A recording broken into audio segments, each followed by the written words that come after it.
welcome to all of you. Today, uh, we have gathered to discuss, essentially take a closer look at the multifaceted India-Indonesia partnership, which has acquired a new force and momentum, especially over the last 2 years. Uh, and this is in the context of Prime Minister Modi's visit, a forthcoming visit to Indonesia, which will build on a very successful visit by President Prabowo Subianto in January 2025, when India rolled out the red carpet to welcome him as chief guest of the Republic Day. This is also part of what we have started, the Act East, Talk East dialogue series.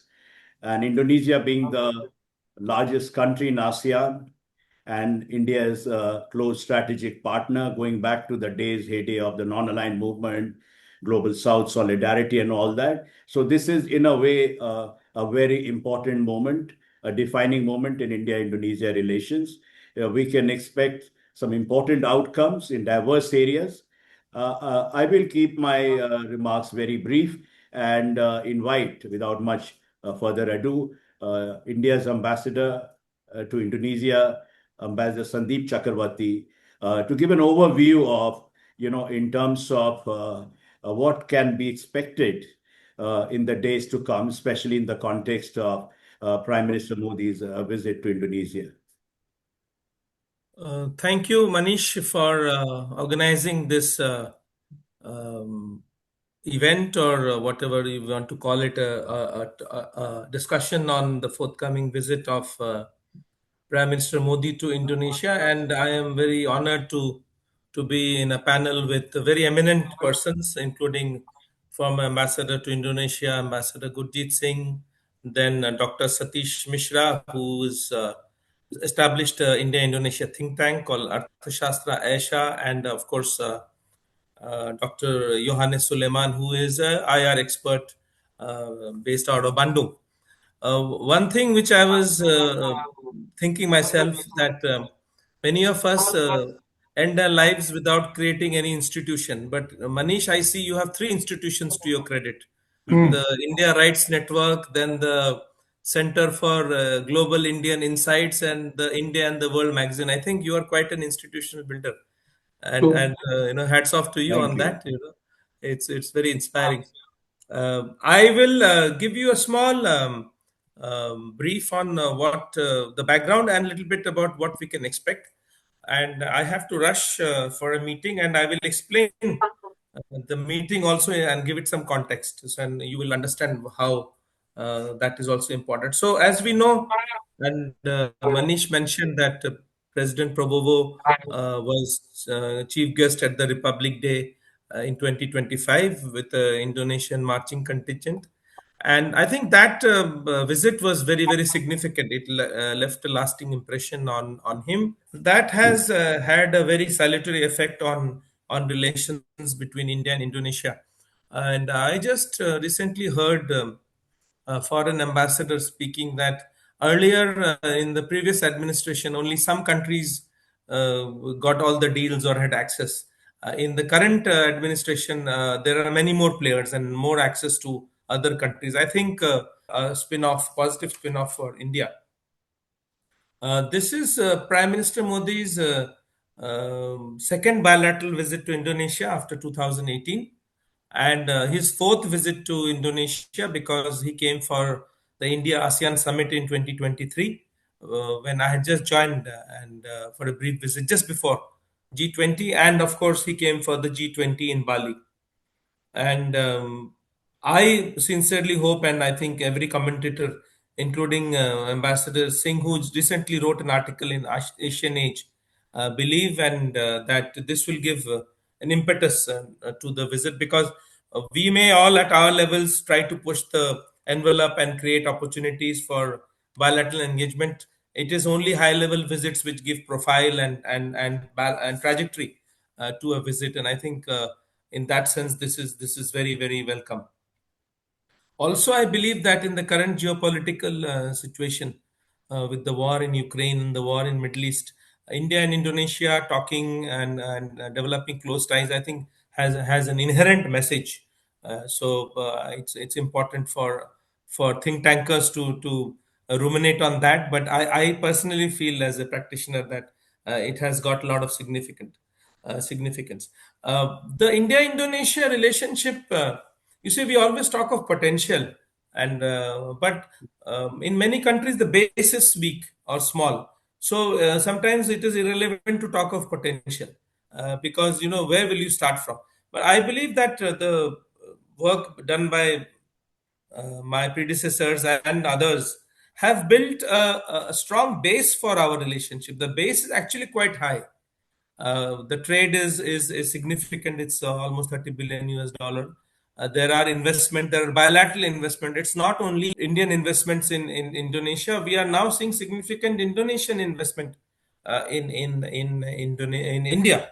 And one of the meetings planned for Prime Minister Modi is his interaction with select Indonesian CEOs who do business in India. So it is a two-way stream and two-way traffic, and we are seeing significant interest of Indonesian companies to invest in India.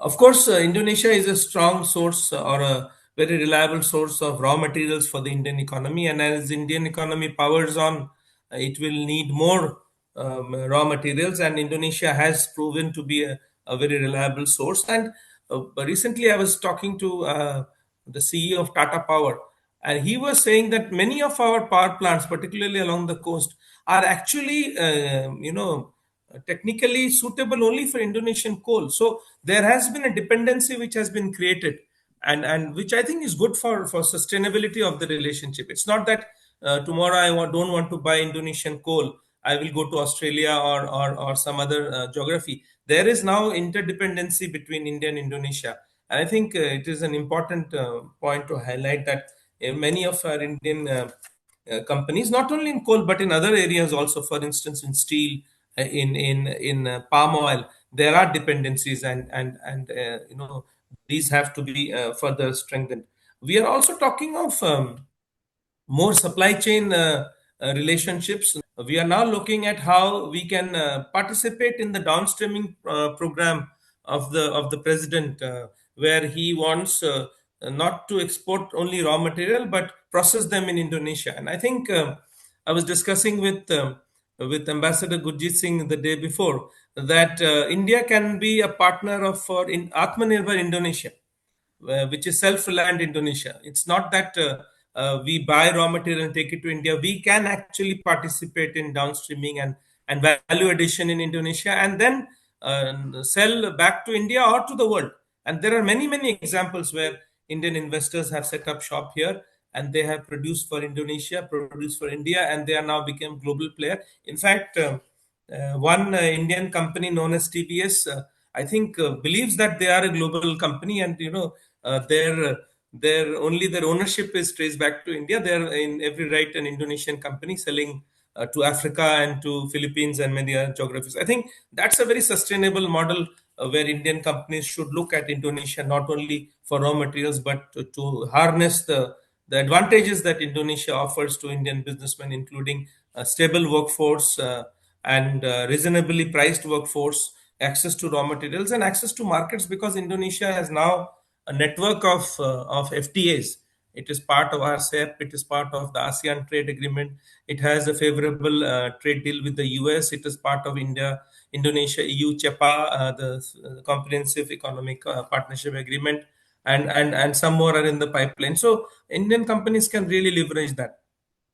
And I'm not wanting to spill the beans, but in the visit you will find several examples of what I am saying, where some important announcements will be made, where India will participate in supply chain diversification and downstreaming in Indonesia.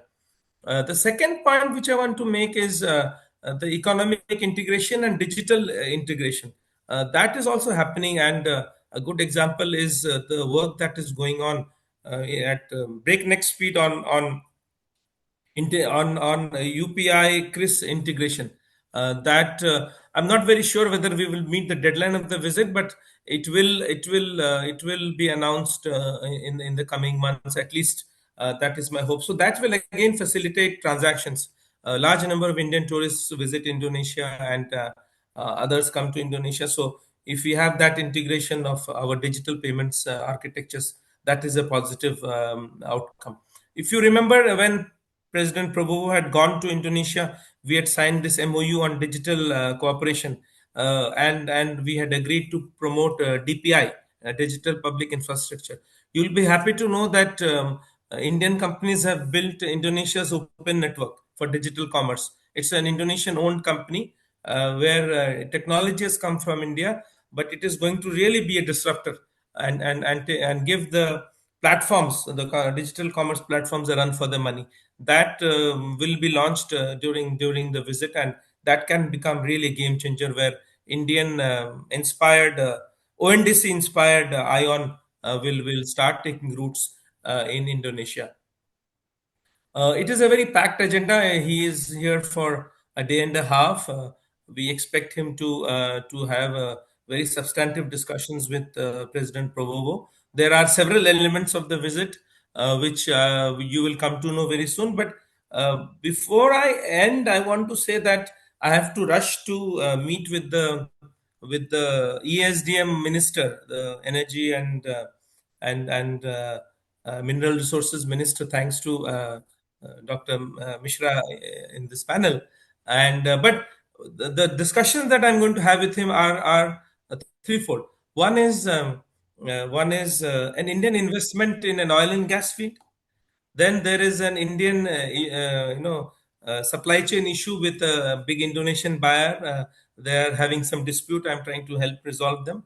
And the third is an Indian investment in a renewable energy project. So this is my agenda for my meeting with the minister. So again, this very nicely reflects where the relationship is going, and what are the next steps that we are taking.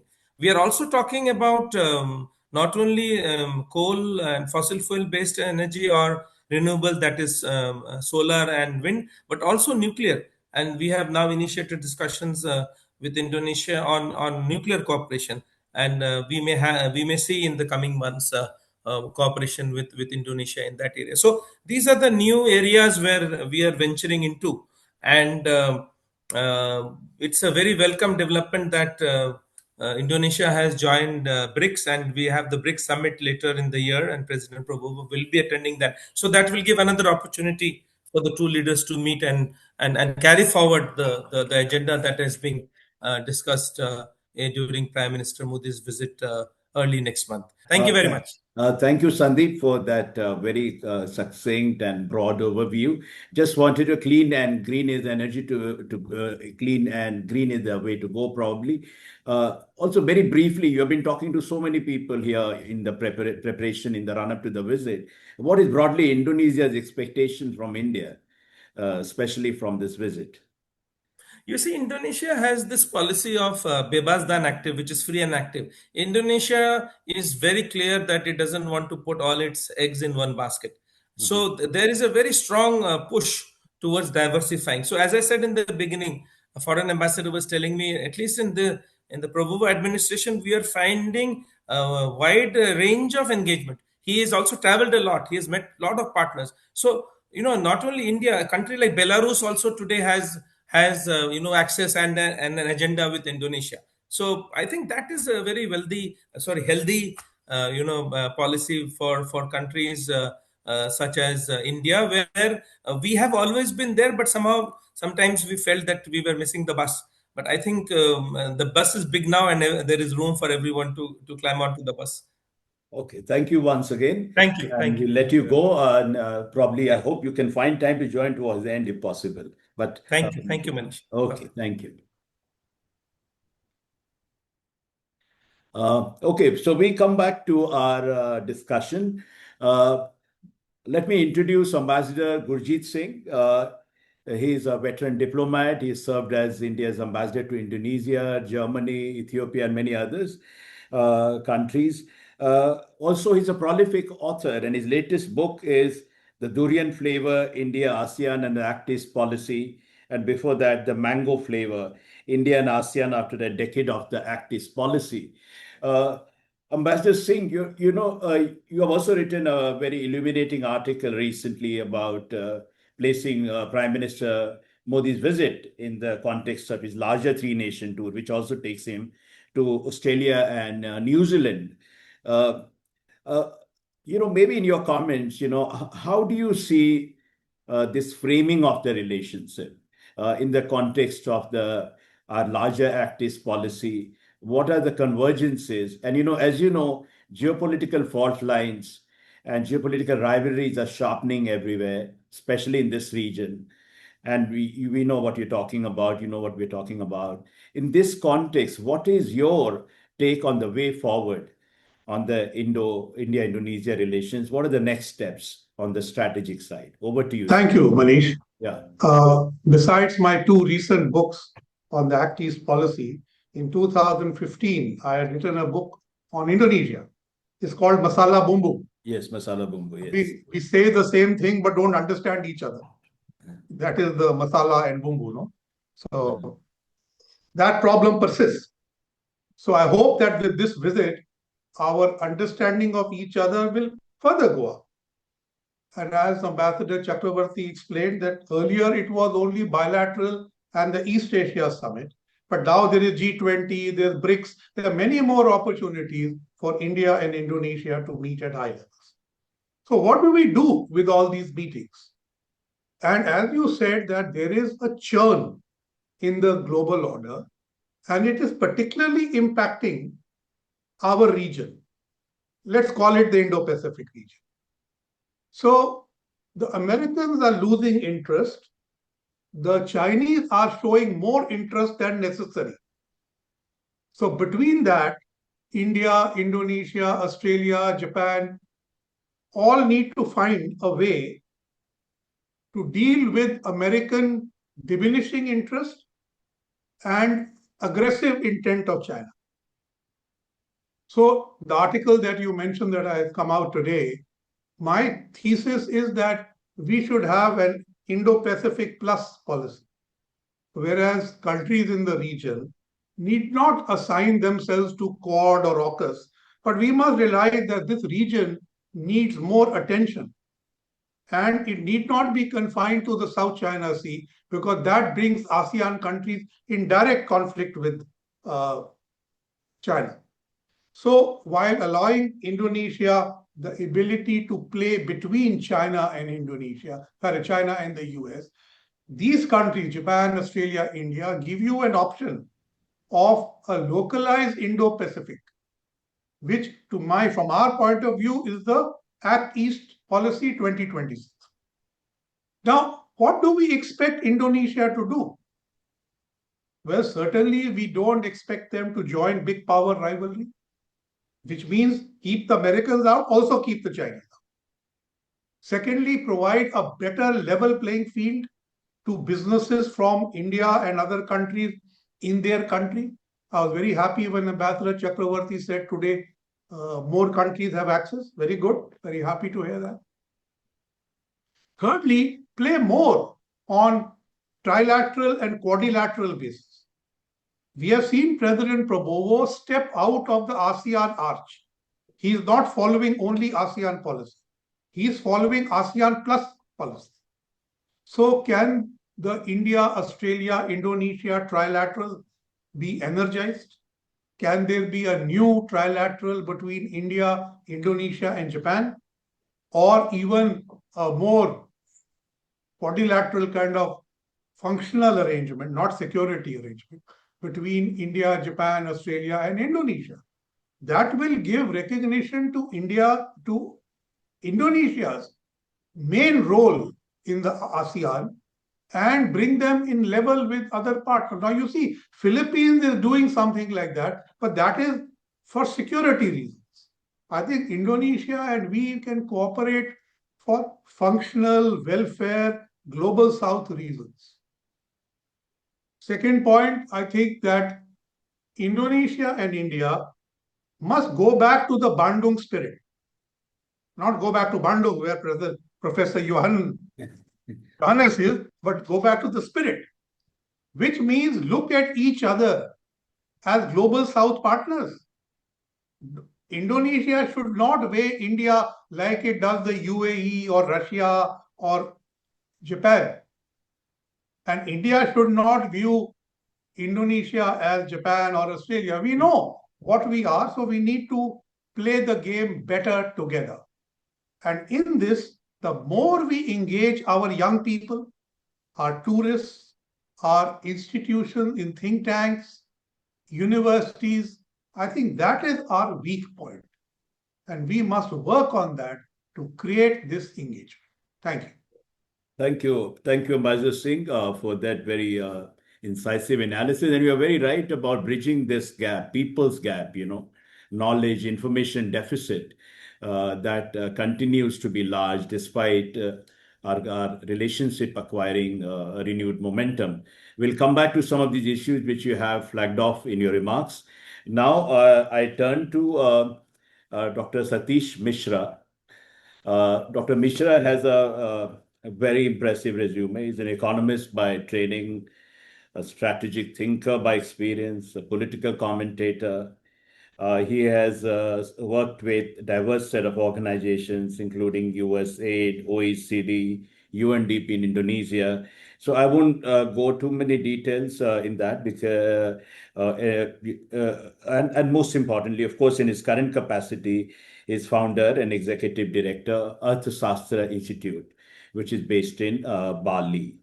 Dr. Mishra, I would like you to focus on, given your training as an economist and your experience in development projects, how do you look at how can a dream of Viksit Bharat align with Indonesia's vision of its own development, own development trajectory, how the two can dovetail, and what would it mean in concrete terms, what opportunities would be there for collaboration between India and Indonesia. Over to you, Dr. Mishra. Thank you very much for asking such an easy question. And I'll do my best to address it because this is the kind of stuff that the Arthashastra Institute is created for and is working towards every day. Let me step back a little bit in the sense that all the discussions about economic policy and as well as diplomacy and so on at the moment assumes one rather fundamental thing, and that is that the past can allow us to predict the future. Mm-hmm. And I remember there was, there were a lot of discussions about the age of discontinuity. The idea was that the future is so fundamentally different because of technology, because of structural change, because of migration and so on, that simply by fitting trends, investment was so much, there was, we had signed so many agreements and so on, we'd be able to reasonably predict the future. And I think that time is very quickly coming to an end. So the future now, the world in which India and Indonesia need to work together, is full of technological giants who, whose own market capitalization is larger than the entire GDP of India, as in the case of NVIDIA, and so on and so on. They're also now playing in the international political arena as a political force. So whether we look at these technological companies, if you look at Viksit Bharat and Indonesia IMAS, they are remarkably they look very similar. Not only is the end date 45 and 47, Independence Day also is only 2 days apart, and so on and so on. But if you actually look at the key spirit, is that of a big push. Now, usually we talk about the middle income trap and so on, but this big push is something much greater, which is either we are going to be a global at least a global factor in the new technology, in the new kind of workplace, in the control of pandemics and so on and so on, or we are simply going to be back to another world where, in our view, you are back to basically what the East India Company was, because that's the kind of structure that is beginning to emerge in the world economy. So for me, this is not merely a case of India-Indonesia coming together. It's a case of how we contribute to gaining genuine independence rather than go back to a previous age. Second point that I want to make is that on the one hand, we talk a lot about common ancestry, common culture. President Prabowo talks about his Indian DNA, and we're all very happy to hear it. The issue here again is, if that was the case, why have we, after Bandung, not been much closer? You know, why have we been not long? Now, I'm sorry to give this example, but not as close as Canada and the US have been until very recently, right? Right. Clearly, the downstreaming, as we've heard from Sandeep ji, is an important avenue of direct complementarity. The natural resource endowment is a second. The third is human capital, because our demography looks very similar. We have tremendous opportunity to integrate in terms of new technologies like AI and so on. And we did a study which actually shows that Indonesia is much stronger in AI than people think. So those are natural linkages. And thank you very much. Thank you for there are a lot of big ideas there. We will come back to them in the second round. Now I turn to Aisha Kusuma Sumantri, the only woman in this panel. So Aisha has Aisha's primary, she specializes in Indo-Pacific region, among other things, security studies, intelligence, and all that. And she is currently with Indo-Pacific Intelligence Group think tank, right? Yes. So Aisha, taking off from what we were discussing earlier, especially the points which Ambassador Gurjeet Singh raised, the geopolitical side of it. And since you, specialize in security studies, my questions to you are twofold. Essentially, on the security side, what kind of intelligence and security cooperation India and Indonesia can work on? And the secondly is the larger, geopolitical churn that is happening in the region. ASEAN seems to have become a chessboard of rivalry and competition between major powers, especially US and China. And General Prabowo has, of course, it seems to me, of course, some people criticize him for a pro-China or a pro-China tilt, but in a way, he's also pursuing his own version of multi-alignment. His first trip was, of course, to China, then United States, then he was fated in India as the chief guest. So going forward, how do you see Indonesian president juggling relations with India? Where does India figure in this geopolitical calculus? Over to Thank you, Manish. This is a very interesting question. Well, a presentation by Dr. Singh earlier, it's particularly interesting for me because just this morning I got to read an article by Gautam Kumar Jha. He's from New Delhi, and the title of that article is "Why India is Rediscovering Indonesia." So it is quite interesting why the rediscovering is used, because I think the relations between Indonesia and India has extended over time since the era of kingdom and before a nation state is established. Both country has already have a strong relations within each other. However, I think in this modern era, we have to reconsider the form of cooperation between both states. So yes, I think Modi's visit should be understood in the context of an evolving Indo-Pacific order. So rather than signaling the formation of alliance, for example, it reflects the emergence of a network partnership between two major democracies, and of course, maritime powers that seeks to preserve strategic autonomy while contributing to regional stability. And I think this is quite interesting because most scholars often describe the Indo-Pacific security as driven by multilateralism, such as Quad and AUKUS, for example, it's within US-China rivalry. However, I think in a parallel architecture is emerging, and it is built strategically by autonomous middle powers such as India, Indonesia, Japan, and other through flexible issue-based cooperations.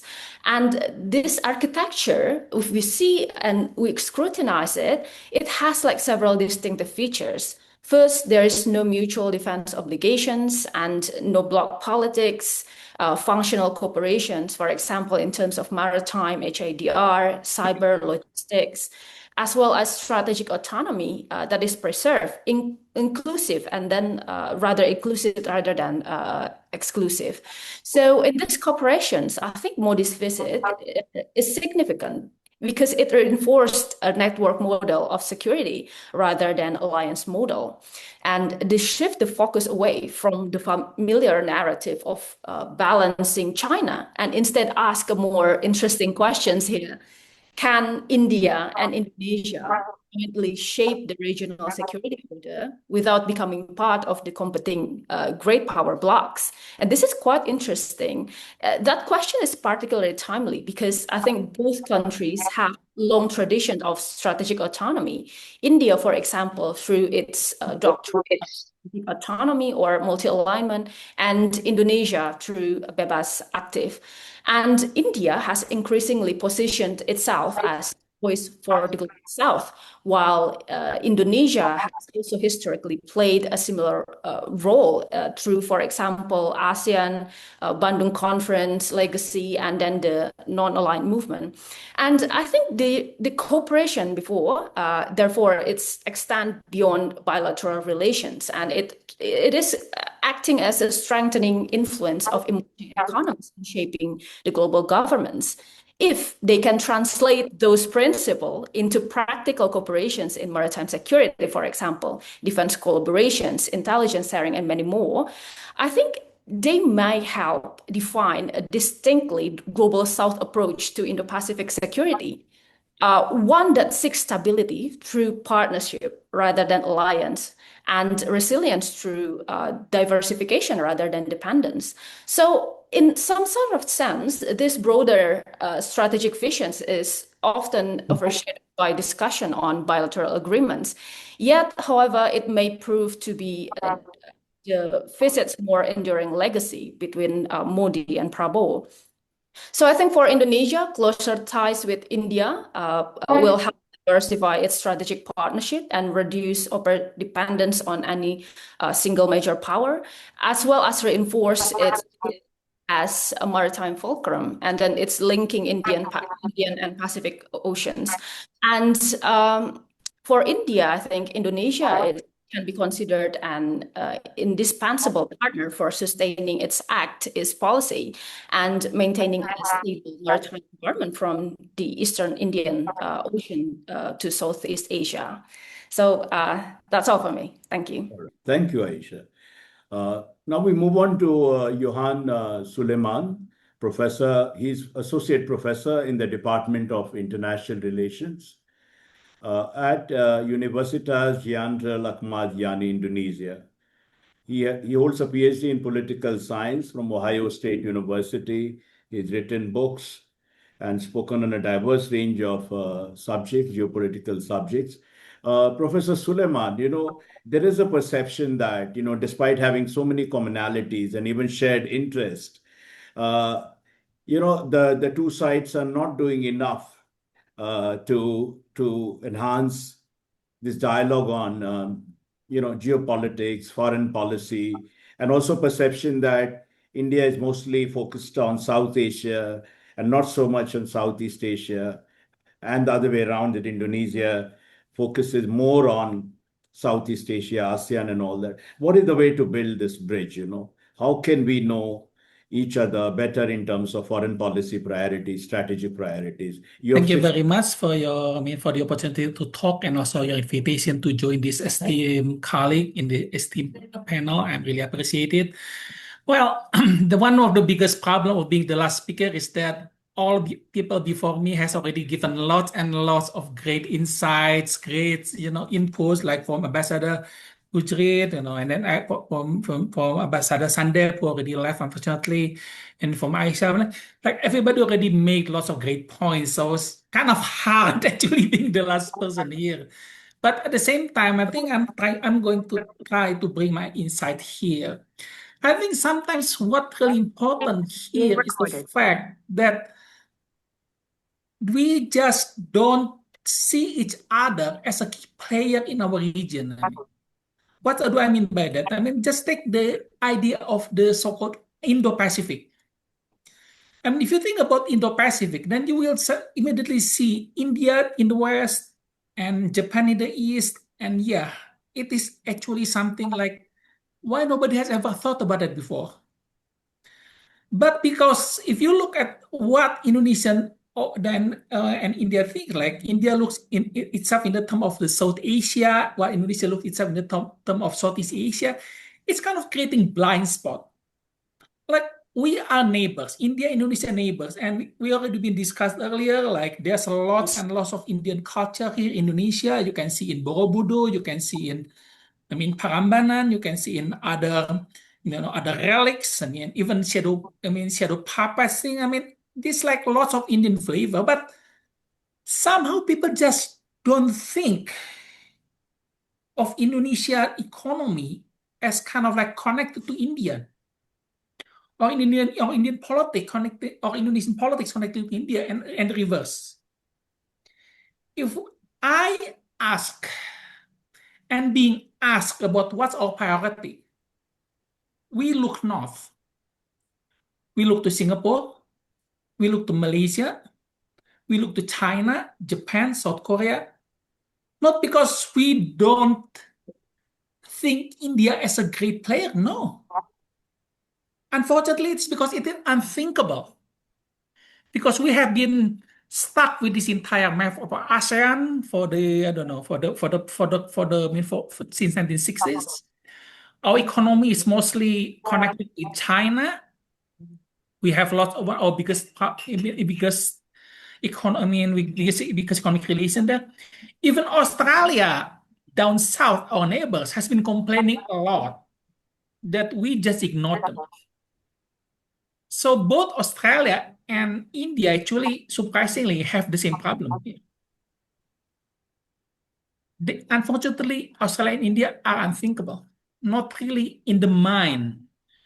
Just look at the Asia survey. There is every year Asia's a really, really excellent think tank in Singapore produce a survey of Southeast Asia, survey of the state of the Southeast Asia. They look at how Asian leaders in Asian, like the elite, thinks about other countries, and it's kind of crazy if you think about it.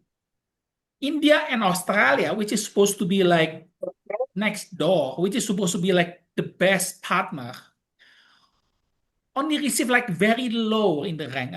Between 0 to 1% in terms of like who would you want to work with, to maintain global peace, global deal with global problem. So again, what really matters here is that we just don't see either Australia and especially India as important, and that's, I think, is the biggest problem because it is being institutionalized.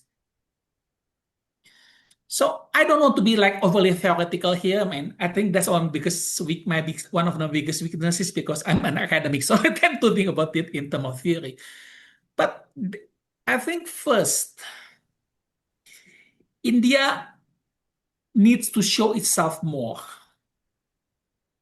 I'm not guaranteeing it as a success. Australia has been doing it. Every time they change prime minister, they visit Jakarta, and still But at the same time, relations between Indonesia and Australia, I think, is much stronger, unfortunately, than Indonesia with India, even though India has much, I think, bigger potential. Seeing that both of us are non-bloc, both of us like have an independent foreign policy, both of us really don't like these great power competitions. We both want to craft a sphere of not influence, of friendship. But that's about the problem here. So I think Modi's visit to Jakarta next month is one of the best way to say that, yeah, we are here, let's work together. But at the same time, it has to be sustainable. Why Indonesia thinks like China or even United States or Europe as more important than the next door India is because cooperation with them are sustainable, are sustained. Not just United States and Australia buying Indonesian goods, but I mean, like already said by Ambassador earlier, lots and lots of people-to-people connection, lots of talk, and lots of people-to-people dealing. There's lots of people kind of saying that, look, these are good partners. So yeah, I think that's one of the biggest problem here: how to make both India visible to Indonesians and Indonesian visible to India. Because I mean, I hate to say this, but if we talk about India-Indonesian relationship, it is mostly framed under cultural or something in the past. Something like Nehru, something like the temples, and unfortunately, very rare about now. While both of us, both of our countries really do believe that we need the now part here. I think I already spoken too long here, so I would like again to thank you Thank you. for Mr. Manish for the opportunity, and then also, of course, thank you to everyone else for listening to my talk. Thank you very much. Professor Suleiman, you raised a very important point: how to make India visible to Indonesia and Indonesia visible to India. Now let me turn to look at some specific issues which I thought need to be addressed. The discussion so far has laid out a kind of backdrop for what we can expect in the coming days, especially during Prime Minister Modi's visit. More importantly, I turn to Ambassador Gurjit Singh. Ambassador Singh, on the defense and security side, there's a lot of talk about the BrahMos deal. How do you see that going on? Is it already done? What is the status as far as your knowledge is concerned? And what more can one do in the area of defense cooperation, co-production, co-development? And also your one or two suggestions or two outcomes you'd like to see during the visit. You have 3 minutes, sir. Thank you, Manish. The BrahMos has been hanging fire since I was the ambassador. So that's about 10 years ago. So I think Professor Johannes pointed this out, that somehow we live in the past. We need to get up to speed. Right. As Aisha pointed out, we need to think more. So I think I would not peg the success of the visit on BrahMos, because we may be disappointing. So I think let that be. It will happen when it happens. Now, what can we do together? Certainly, we can do more coordinated patrols beyond the South China Sea, other side. We don't have to keep looking at Malacca. There's a larger area of operation. Secondly, I think we can look at joint production of patrol boats and small ships, which both coast guards require. So I think there is a scope for building a supply chain between the two sides, and then seeing how you can supply that to other countries in the region and even to Africa. Certainly, I think we need to sit down and talk together. I think Professor Johannes pointed this out. We are not talking directly most of the time. One of the problems, which I even mentioned in the durian flavor, is that we tend to look over our shoulders beyond. India at Japan, Indonesia at the West Asia, but we need to spend time together and talk to each other. So, what would I like to see? A special window announced by Indonesia to facilitate Indian investors who have a very difficult time in Indonesia compared to other countries. Secondly, a clearer idea of joint production of things, whether in critical minerals, in cars, in boats. Very often, Indonesia looks at us as another donor country and not as a global south country. So, that partnership I would like to see evolve, and I would like to see some of the trilateral partnerships emerge between India, Indonesia, and common partners. Thank you. Thank you so much for your brilliant suggestions. Now I turn to Professor Suleiman. Coming back to you again about, you spoke about we not being visible to each other, but also it's about the messaging that is going out, Somehow or other in India's strategic circles, many sections feel that General Prabowo has moved very decisively in the direction of China or China tilt and all that. How do you see going forward? Does this visit by Prime Minister Modi in some ways is a kind of a balancing exercise? How do you look at the geopolitical significance? Very briefly, 3 minutes. Also, one or two things you'd like to see reflected in outcomes of this visit. Over to you. If I may say openly, I just don't really see much concrete impact of this visit, unfortunately. I really don't like say this. I hate this. Ambassador Sandip will yell at me for saying this, but it is not because of India's problem, I think. But what the problematic, I think, is that Indonesia is not that prepared, unfortunately, at this point, to give what India wants, which is like commitment. Pak Gujir already said earlier, like we are like closer to. We think like India is like something, like it's not a rich country, which unfortunately true. That's one of the biggest problems. Even though India is rich with talents, lots of biotechnology. If you look at the names of people in Google, in all other big companies, many, many, many are Indians. So it is not that Indians are lacking in talents, but it is just the view, unfortunately. And the problem is, I'm not sure that the current Indonesian president is really that well prepared to take advantage of Modi's visit. Mhm. I think his visit is important because, again, it is one of the best way to establish that here, India is here. We take you very, very seriously, so we are visiting here. But the problem is, I don't think we are prepared. We just don't put lots of preparation first, which is like, so why this visit will be just symbolistic, which is problematic. And I already heard a lot from my friends, and they complain about BRASMOS, like, wow, it is expensive. Why we are doing BRASMOS? And I said, look, compared to what? Compared to other rocket, this is actually good deal. So that's one thing. The messaging is not being heard. And when we've heard messages about India, it's mostly about, this freelance program, they are buying Indian stocks. They are expensive, but I say, that's not the point. The point is that India really needs to make its case clearly and really need to build the infrastructure here in Indonesia, in the sense like we need more people really says why India matters. Because otherwise, after Modi's coming back, then we are going back to looking at Washington, looking at Moscow, looking at Beijing, and which is like defeating the purpose of this visit, which is frustrating because I do believe that India is like the next big power in the future, in the very, very near future. And Indonesia will lose a lot if we don't hitch our train to India's train.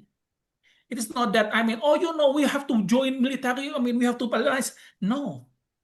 We work together as partners in creating this new view, like forget about anti-China in the United States. I mean, we want to make India-Indonesian bloc that really matters, that we can tell Putin or Trump or Xi, look, don't mess with us. I think that has to be like a goal, and unfortunately, it is not a short-term goal, it's a long-term goal, and the problem is it is not being prepared now. And that's why I hate to say this, I will be killed by ambassador tomorrow, but I just don't see it, Modi will have much impact. Thank you very much.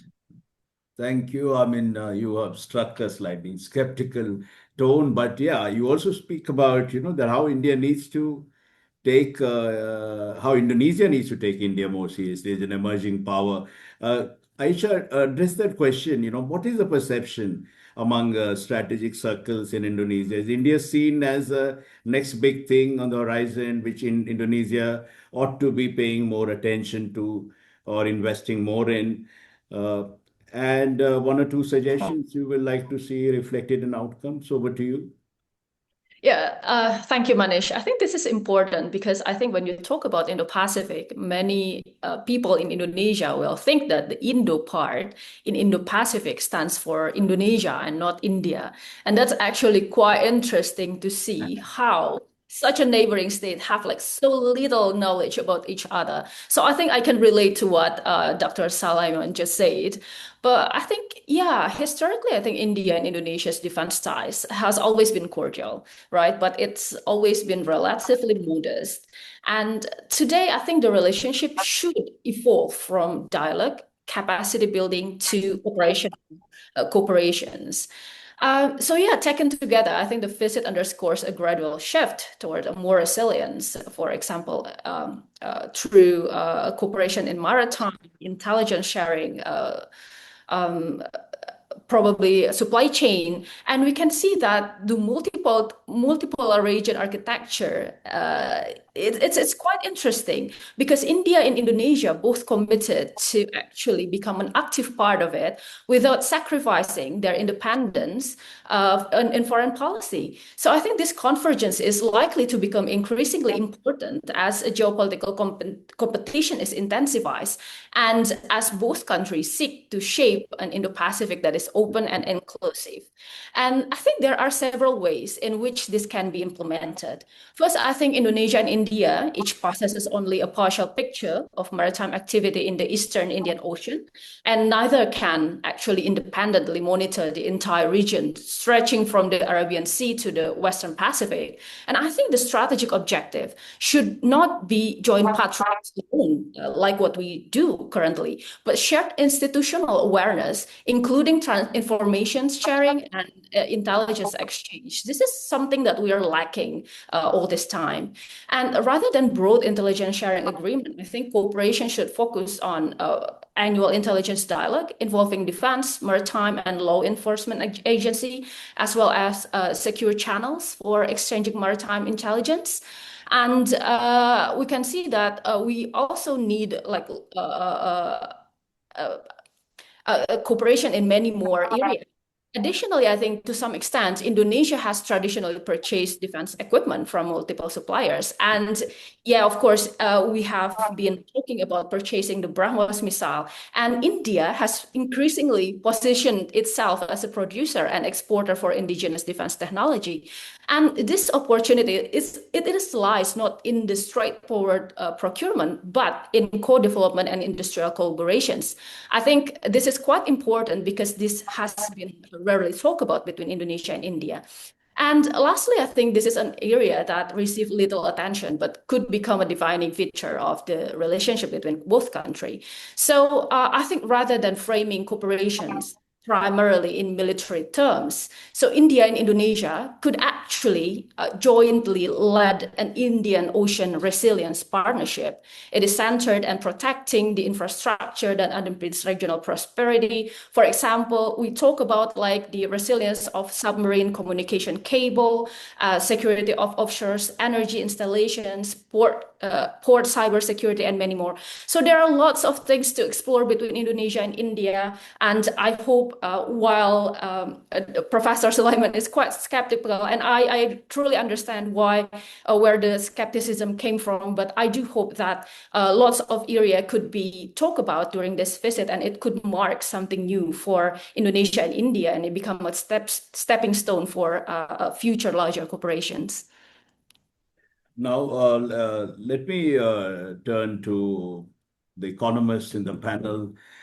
Sir, what do you think? What is your wish list for, Prime Minister Modi's visit? What would you like the big outcome which you would like to see reflected here during Modi's visit? Well, I think, so far we've been talking about ongoing issues. And I think what I'd like to see coming out of Prime Minister Modi's visit is to think through how we can get a close alignment between Viksit Bharat and Indonesia IMAS. Because if you look at the documents, they are very, very similar. So that's one thing, that sharing a common vision of the future makes a big difference. And that would also echo down to different institutions and so on. So that is one. On the economic side, one of the areas, or two things really. One is the whole issue of the blue economy. When we have played around with a lot of numbers about what it will take to increase growth to 8% or 7.5%, whatever. And one of the things that you find out when you look at the blue economy, especially if you drop the notion that it's only about fishing, and you are into port construction, you are into deep ocean research for rare earth minerals, and so on and so on.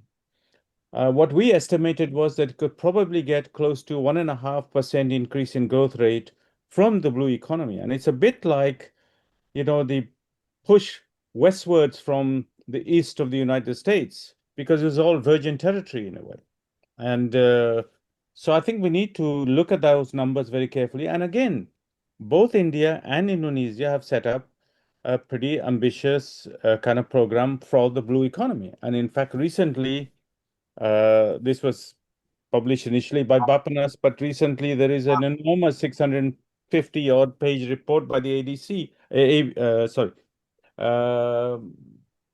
the ADB on these themes. So I think the blue economy, I think, is a very important second issue that should come out of this. So some clear joint statement or something. The third thing is we talk a lot about defense, but the Indonesian government itself has not really tackled this very well. I mean, if you look at the percentage of GDP which goes to defense, it's something like 0.8%. And it is now have to safeguard an archipelago, which, depending on which numbers you look at, could have close to 100,000 kilometers of coastline. So it's all very well to say, let's have partnership, etc., but functionally, Indonesia cannot do that unless there is a significant increase in the defense spending and, of course, better spending and training and all the rest of it. But there is a fiscal issue right in the front. Thank you so much, Dr. Mishra. This is a good note to end on, the dovetailing of India's development agenda and Indonesia's development agenda, and the larger aspirations of the people of India and Indonesia. So just a couple of lines before we formally end this very engaging discussion. I think it has been a very substantive, multi-layered discussion covering various facets of evolving India-Indonesia partnership. Prime Minister Modi, insofar as the visits go, visits provide more visibility. That's one of the things it does, provides momentum, provides an opportunity for stock taking and charting the way ahead. And my sense is that despite skepticism, that this relationship will only grow from strength to strength. And for that to happen, this whole business of bridging information and knowledge gap and making both countries visible and understood to each other should be a major priority backed by concrete initiatives. So let me thank each panelist for their very valuable contribution, insight to this discussion. Ambassador Sandeep Chakravarti, Ambassador Gurjeet Singh, Dr. Mishra, Professor Suleiman, Aisha, all of you for the discussion.